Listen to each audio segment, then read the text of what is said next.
Hello, welcome back to another video for Pokemon Diamond Pearl. Today we're going for Mesprit. Mesprit has it's actually a roaming Pokemon in this game, but I'll show you guys how to set it up and how to actually go about finding it in the wild. It's actually not a very difficult Pokemon to do in this game, fortunately.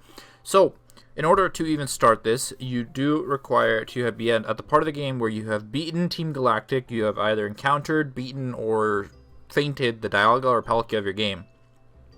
And you know you have for sure access to the 8th gym. Basically, that's the point where you know you can go for it. Some extra tips just here at the very start before we go any further. One, there's a neat Poketch tool, the marking map that you can get. You need 3 gym badges. You need to talk to the president of the Poketch company. If you guys don't know, it's just in, which town is that in?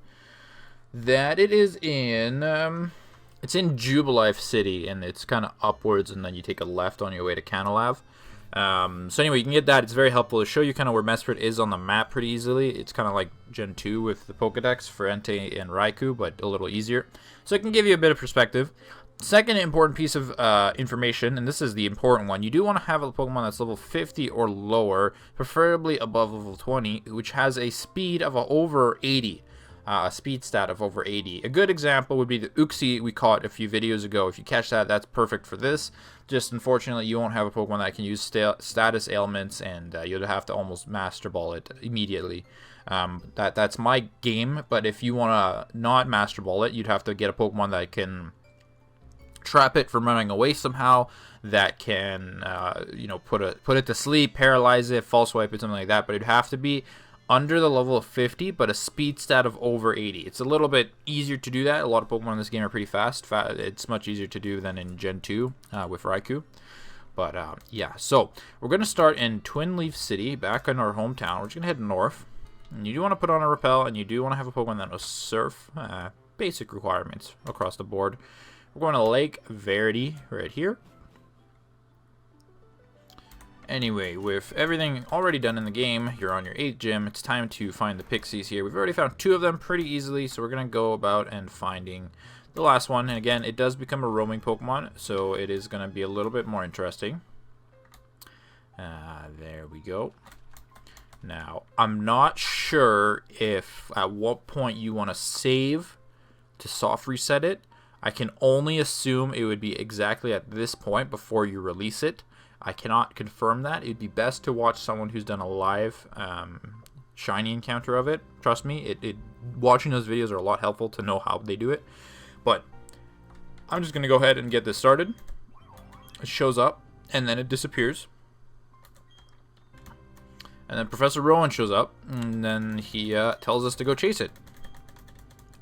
What's nice about this is that if you're completing your Pokedex, and let's say this is before the post game, that encounter, like it popping up on a screen like that as its sprite, that counts as an encounter. It's the same way with Dialga Palkia, the opposite of your box art. So it's very helpful because you don't actually need to go and capture the Pokemon in order to activate it and get it in your Pokedex, which is very helpful. So, it's showing up on the bottom screen right now. I don't have the power to show you what that looks like right now, but what I'm going to do is go back to the Valley Windworks, and you guys thought we were done with the Valley Windworks. You thought we were done with the Valley Windworks, but we're back. You might want to hop on your bike here, but I'm going to not do that for now. And this is one of the better areas to go on because mainly you have 2 pieces of grass that connect to each other very easily. You have the Valley Windworks here, which is this patch of grass. You can go back onto Route 205, and then you have the patch of grass above. So with that being said, we just keep going until the bottom of your screen shows the Pokemon on your route. Again, this is the standard roaming Pokemon kind of strategy. You don't need to use repels until you're actually in the grass and it's on your route, mainly because you'd be wasting them. But you want to be prepared ahead of time because this might take a little bit of time. There's a lot of routes for it to go onto. Anyway, I'm going to go ahead and do this. I will catch you back in just a minute. Ladies and gentlemen, we got him. It's on our route right now. We're going to use a max repel. We're going to head upwards here onto the grass. Let's go.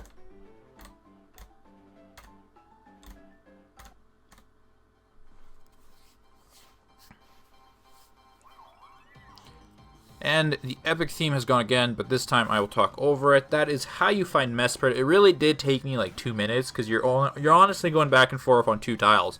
And if it appears on either of them, you're golden. If not, then you got to keep going. It's actually very easy, all things considered. Anyway, this Pokemon's a roaming Pokemon, so it is going to run away after the first encounter. What I'm going to do here is use a Master Ball, mainly because I want to make the video nice and short, and I want to just show you guys how to do it as opposed to actually spending the time capturing. Trust me, I've caught these Pokemon many times in my life, mainly when I do my playthroughs. You obviously got to get to the post game, and you have to see every Pokemon. Why just stop at seeing when you can just go and capture it? Anyway, that is how you find Mesprit. Thank you for watching. Make sure you stay tuned for whatever I post next. See ya. Bye-bye.